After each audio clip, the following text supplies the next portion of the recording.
the youth forum of the Nautical Institute Sri Lanka branch launched a mini webinar series, and its first mini webinar was held recently on last February 28th, and I was invited to do the first delivery or the presentation in the mini webinar. I accepted the invitation and did the lecture or a small presentation sort of thing fitting to their time frame. And this mini webinar also included a Q&A session after the presentation. So in addition to myself, there were two other personnel included for the Q&A session, one naval captain and one merchant navy captain. So the video which I am releasing here includes only the presentation which I made and the questions and answers that were directed to me and that I responded. It does not include any of the footage of the mini webinar that was held on Microsoft Teams platform, or any questions or answers which are related to the other two resource personnel or the panelists. So this footage is something that I recorded separately alongside the mini webinar.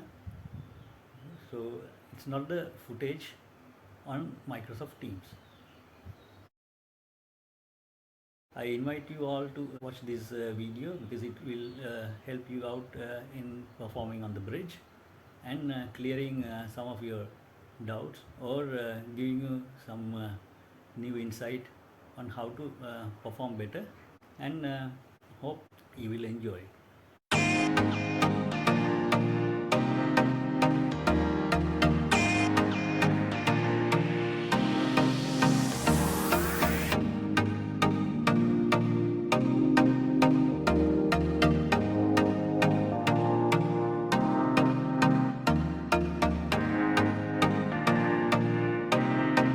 Good evening, gentlemen. Welcome to the first mini webinar of Nautical Institute Sri Lanka branch. The webinar series is named as Office of the Watch: How to support the mast on the bridge, when and how to speak up. I welcome Captain Don Samarappodi, who will be our delivery person. He is a Kerry College old boy, and then he has Serenaka, joined Sydney as training officer at the 4th batch. He has kept Williamson ship management throughout his career, and currently he's a master of 12 years and counting. Captain Don Samarakkodi, the floor is for you. We are hoping to learn from you and gain some valuable knowledge. Thank you for accepting our invitation. Over to you, sir. Hello Mario, and good evening. Good evening everybody. So when we consider supporting master on the bridge, what we understand mostly is supporting the master as the officer of the watch. For the officer of the watch, supporting master on the bridge can involve 3 watchkeeping activities. That is, when the vessel is underway during navigation, when the vessel is underway during drifting, and when the vessel is at anchor. So these are the 3 main occurrences where the officer of the watch can support the master on the bridge, not anywhere else on the ship. And so this will hopefully be true to the naval vessels as well, I guess. Probably only with the addition of extra vigilance that could be required on the combat aspect and related equipment handling.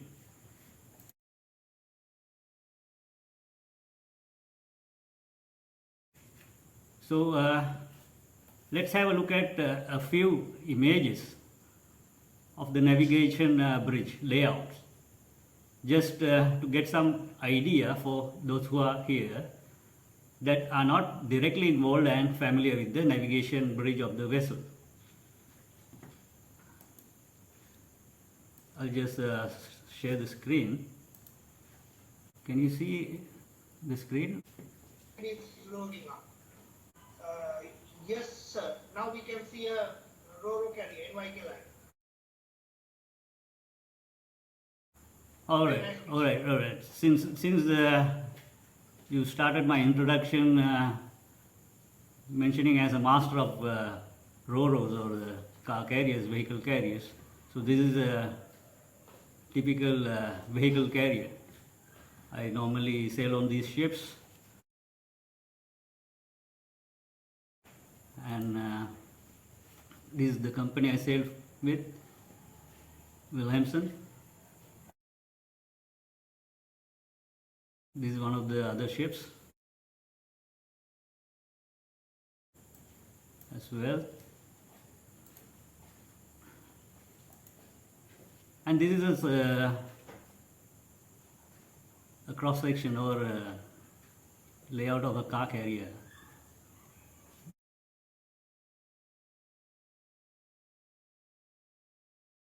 Just for people who are curious. This is another one. You can see the ramp, one ramp here. This is how you unload and load the cargoes.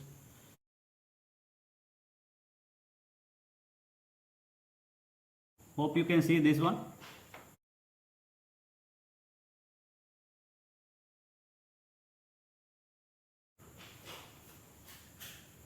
Yes, Captain. Yeah, another way. Yeah, this is All look super.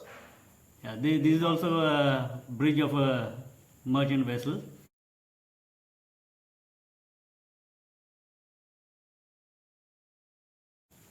I'll try to show you now naval ship.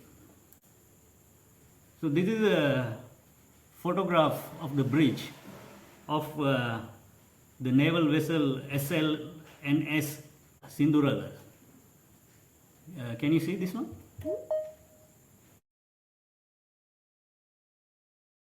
Yes, Captain. Yes. Looks a bit different from our vessels.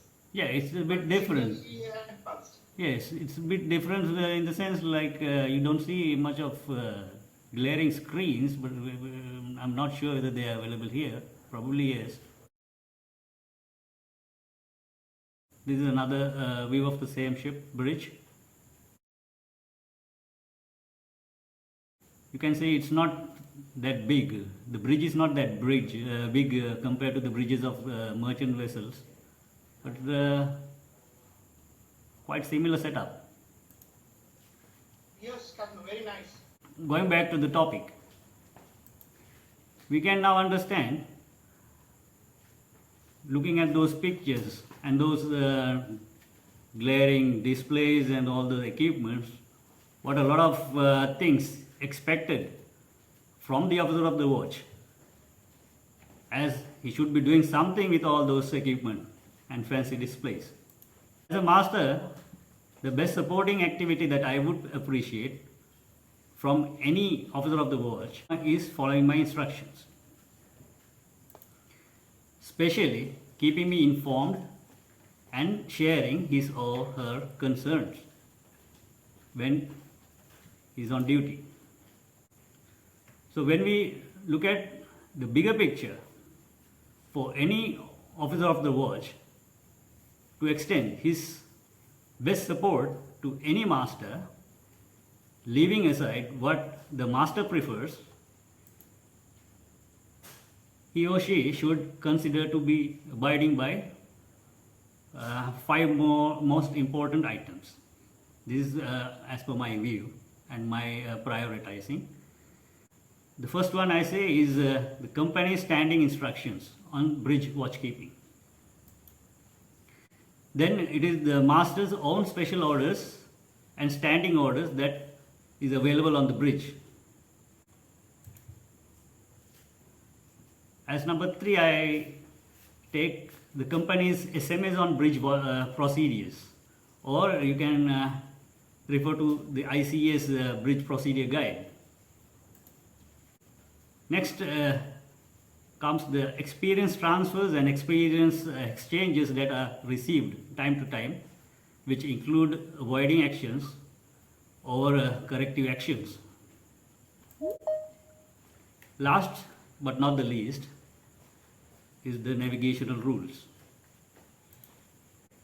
The first 4 items, other than the navigational rules, provide updated information reflecting current state of affairs, having the navigational rules as the base for all the compliances. And I strongly believe that even navigational rules also need to be revised and updated considering the current state of affairs, such as vessel types, vessel sizes, nature of work by vessels, the speed of vessels, offshore activities, and so on. Coming back to topic, I wish to clearly mention that supporting master is not always doing everything blindly just to please the master or just to be in the good looks. We all are aware of the grounding incident that took place off the coast of Mauritius involving a bulk carrier, its master and the officer of the watch. That is why it is of utmost importance that you not only refer to master but to protocols as well, and also take the references from company's SMS and other guidance such as experience transfers or experience exchanges. In doing that, you will definitely be supporting the master and a lot of more in a bigger way. Captain Don, if I can take over a moment, I just want to address all the listeners that they can direct any questions that come up in the chat of the webinar itself. And now we are 20 minutes into the webinar. After another 10 to 15 minutes time, we will go for a Q&A sessions with 2 more experts. So it will be the time for you all to clear out the doubts you all have had on board on the vessels and when you were navigating as OOWs. Back to you, Captain. Okay, thank you, Mario. So this information on supporting master or how to keep a bridge watch, there is a lot of information available, countless amounts, study material, publications, literature, etc., etc.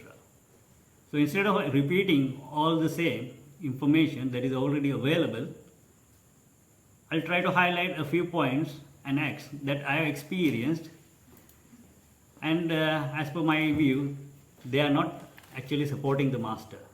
So as youngsters here, they can target not to repeat the same. What I find most important is the loss of vigilance by the OOW. Loss of vigilance or the loss of situational awareness is very much related to other engagements on the bridge that can be related or not related to the ongoing watchkeeping activity. So whatever it is you are you're doing, please don't forget where your ship is at the moment, and also what kind of surrounding what kind of traffic condition is present, what responses are required, and so on.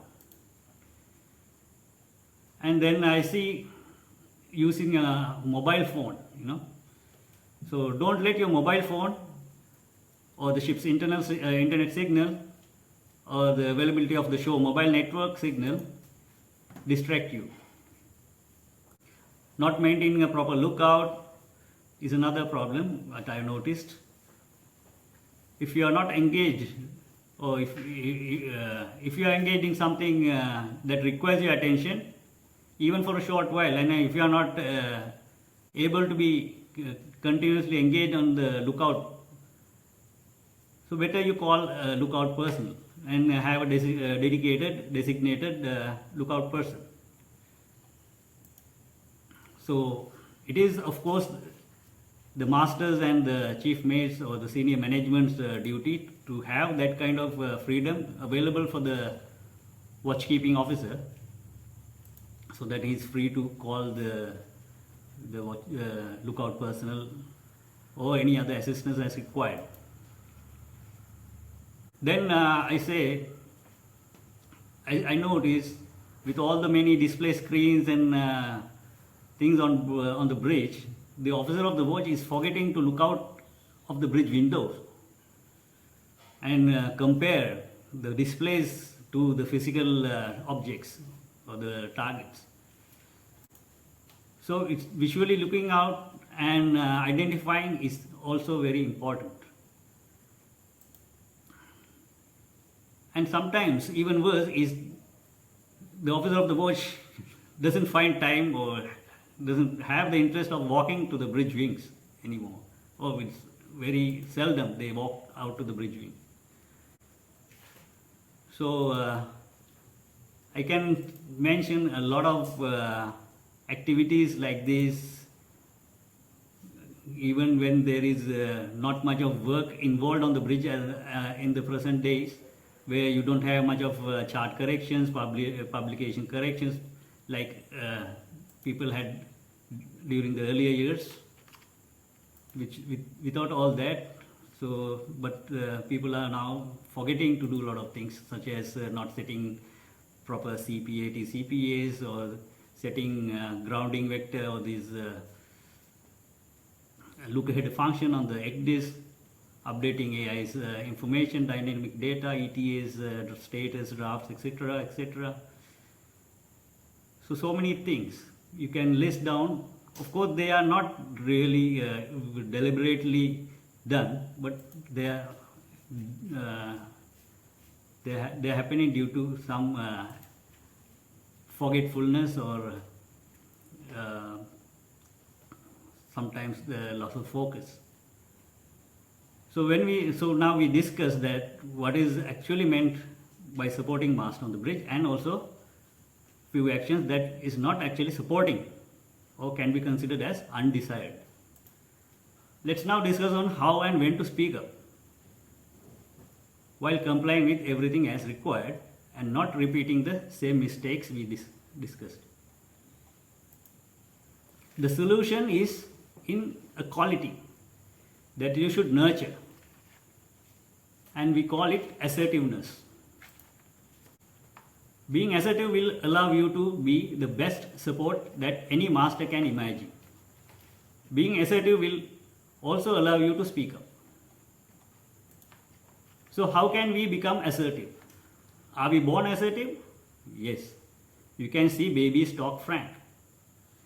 Can we train and gain assertiveness into ourselves? Yes. Assertiveness is also can be a learned behavior and a thinking style. The level of your assertiveness will be your level of confidence, which means you need to know your stuff. ROR, companies, SMS, masters, instructions, experience transfers, and so on. So you need to familiarize yourself with what you are required and what is required from you. Your duties, responsibilities, etc., etc. The more you familiar yourself, and more you become confident.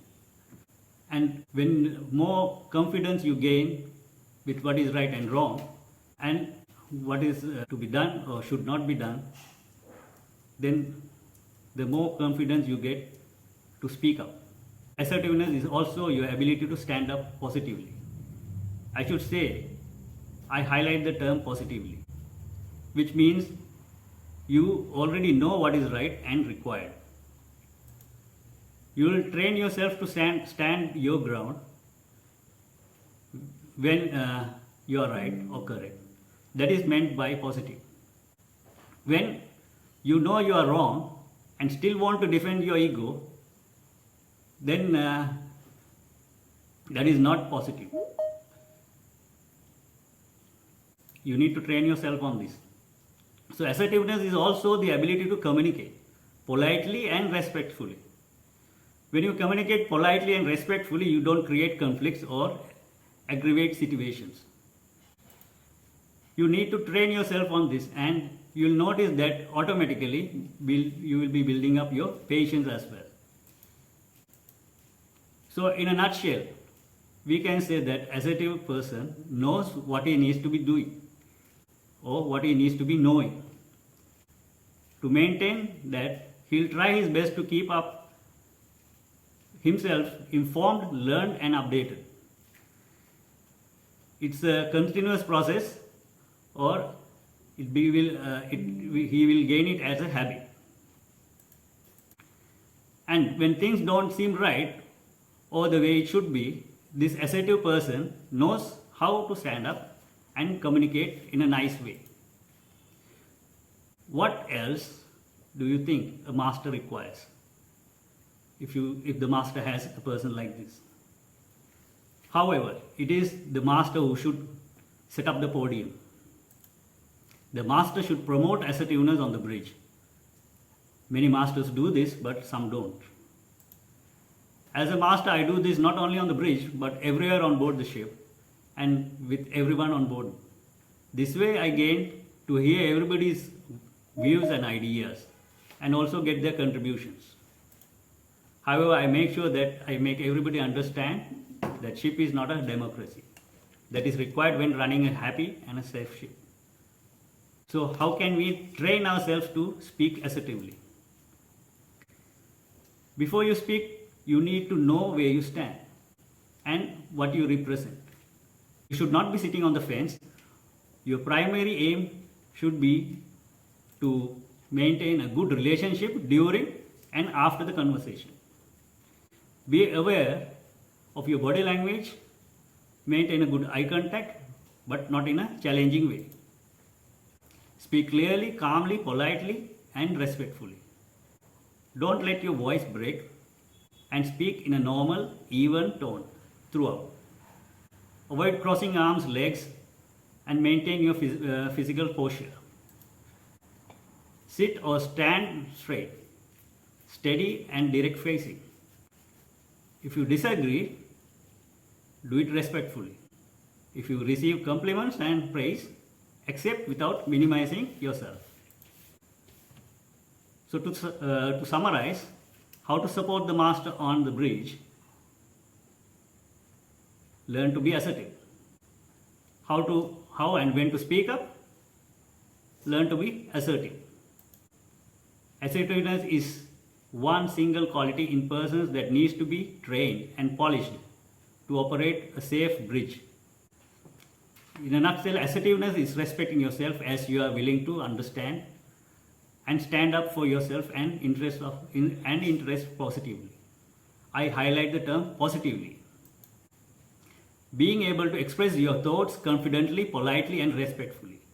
And I highlight the term politely and respectfully. Knowing when to speak without creating conflicts, but to achieve a win-win situation. While providing good eye contact, but not in an aggressive way. Able to listen without interrupting, not being aggressive or passive, as both reflect negative. And most importantly, learning, knowing what you should be knowing and doing, which will help to keep your self-confidence and maintain it. So that's it from my side, Mario, to how to support the master and how to speak up and when to speak up. So basically I say it is assertiveness. Thank you, Captain. Yes, I kept on hearing this particular word, assertiveness, which is the term all our junior officers, our youngsters, should keep on top of their head when they are in the bridge. They should be assertive. Yes, I totally agree with you. Thank you for that valuable input, Captain, and for your time. Bear with me and the boys for a little while more. There are a few questions, some questions that came on the forum itself, and some directly towards me, and some now we have in this chat as well. Captain Don, there is a small question that was directed towards you during your speech. How now the question came as this: how does a OOW increase the manning level when he feels he's not comfortable working alone in the bridge, navigating alone? So I think it's a simple enough question, but from a junior officer's point of view, it makes sense. Sometimes we know during daytime, the OOW is allowed to be the sole lookout and navigate the vessel. But he is allowed and he is authorized to call in his lookout or the wheelman or another officer to assist. So I think the question is about this. Captain Don? Yes, Mario. It's a simple enough question involving a simple enough answer. But considering the juniors and with less experience, of course they must be wondering how, and sometimes when they are not quite comfortable in speaking out and requesting. Also, there is a case in certain ships with certain people. They are the senior management. They are more interested in maintaining the vessel, or they are in a fast track maintenance schedule, and sometimes they compromise the safety in navigation. But as I mentioned during my speech, it is the duty of the master and the chief officer mostly, because they are the ones who involved in the management of the staff. They should have the officer informed and giving him the freedom to call the watchkeeper, additional watchkeeper, and any assistance as required. When you see practically, the assistance required is mostly calling a lookout, calling a helmsman, or calling the master. So if he is not comfortable or if he is not given or knowing how to call sometimes the question is the people are working somewhere else and he is not able to reach. So call the master. He can call the master anytime, whenever he is in doubt or need. Or thank you very much. Captain Samarat Kodi, I have a question here on the chat, which is another aspect of similarity. The question is, as a young junior officer on board, how to establish proper hierarchy with the seasoned crew? People who have been sailing for a very long time. I believe the question is somewhat referring to the bosun or the salted ABs, and when they see a young chap coming in as a third mate and trying to do the cargo watch, so there's a bit of a hierarchy, friction. Captain Samarat Kodi, what is your take? How to handle this? How to assert yourself that you are the junior officer, you are the officer of the watch, and the vessel is in your hands? Yes, Mario. This I have experienced during my junior days as well, and I have been informed quite a few times by my junior officers when they sometimes give some instructions to the AB who is on the watch or somebody else. So mostly what they say is, I've been at sea for so many years and I know how to do. You don't need to tell me. I know what to do.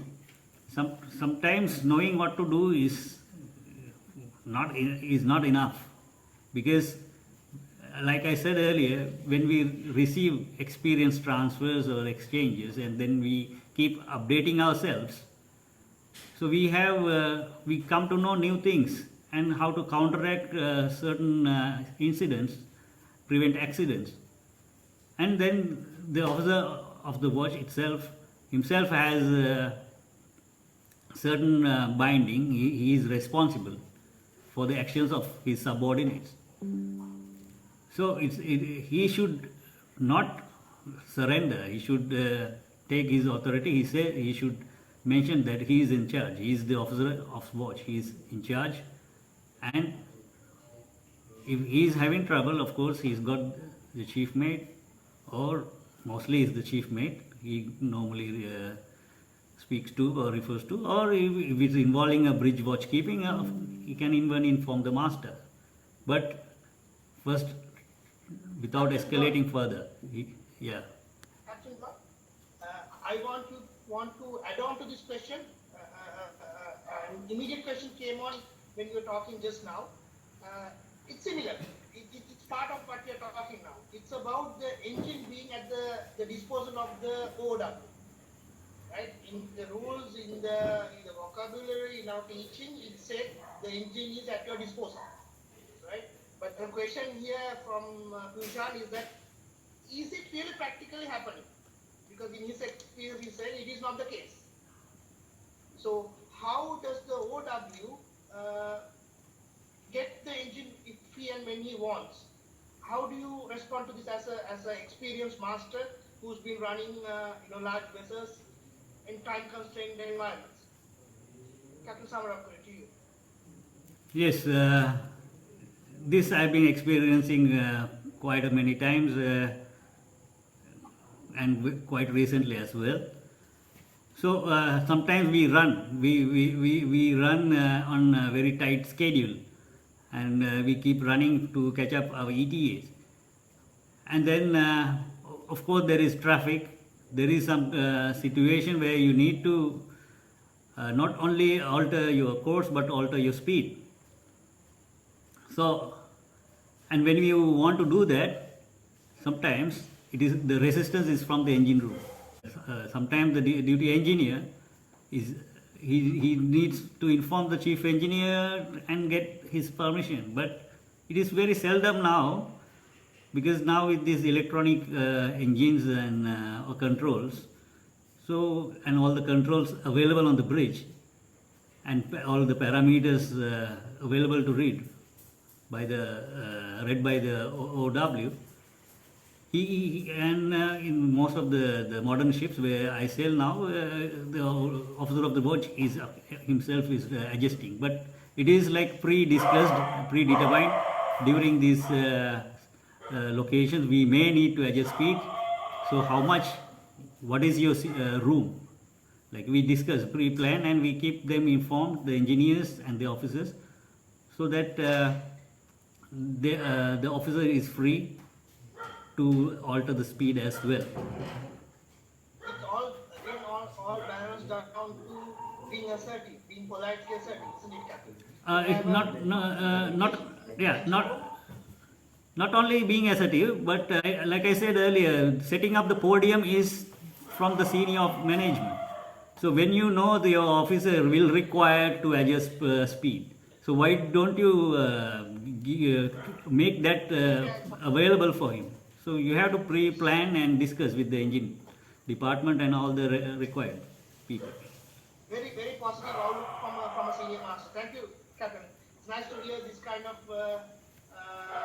feeling from the command side as well. Thank you, sir. Now, your conversation, your delivery gave me a question that our juniors should remember. Captain Don Samarakuri, I'm putting it to you. It's a question from my heart and my mind. When master takes over the con, or a senior officer takes over the con from a junior officer in the merchant setup, our juniors should be clear about how to give the con and how to take it back. Or when he is still in charge of the navigation, or whether he has given the watch. Most of our juniors are unclear when the master arrives on the bridge to have his cup of coffee, whether the master is in charge of the navigation now, or am I still in charge? So, can you take half a minute to clear this up for us? Yes, Mario. I experience this a lot. Whenever I come on the bridge, I'm mostly on the bridge, but when I go in front and look at the traffic and see how look at the radar, what the actions is required or what is being done, the officer of the watch sometimes get the feeling that I may be I'm the one who is going to tell him what to do. So I myself make it very clear for all the OWs that until and unless I say clearly that I take off the con, it is the con is theirs. The conning is on their hand. And especially before arrival port or in certain traffic condition areas where I'm there to assist. Until I take over the con, I only provide suggestions. And I'm happy to say sometimes the officers with the assertiveness, they inquire, sir, do I still have the con or you have the con? I said, no, this is my suggestion, so you do what you feel. So what is best for you?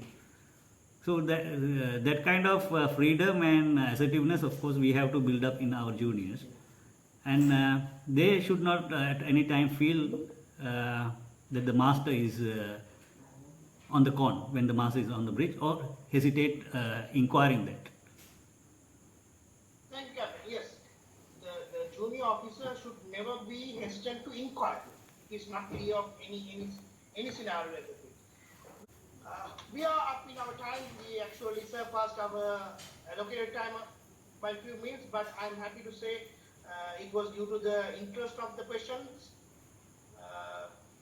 Captain Samarat Kodi, thank you very much for being a part of this mini webinar and helping to groom and to educate, to improve our juniors so that they can take on the challenges of the seas with more confidence. So we are wrapping up for the day. Let's catch up again on a few weeks' time. And I request from all of you gents, share this information with your colleagues, with your juniors, with your seniors. So this is a request I put out to you and before I close the day. Thank you again, gents, and all of you for coming and being part of this mini webinar. Have a good evening.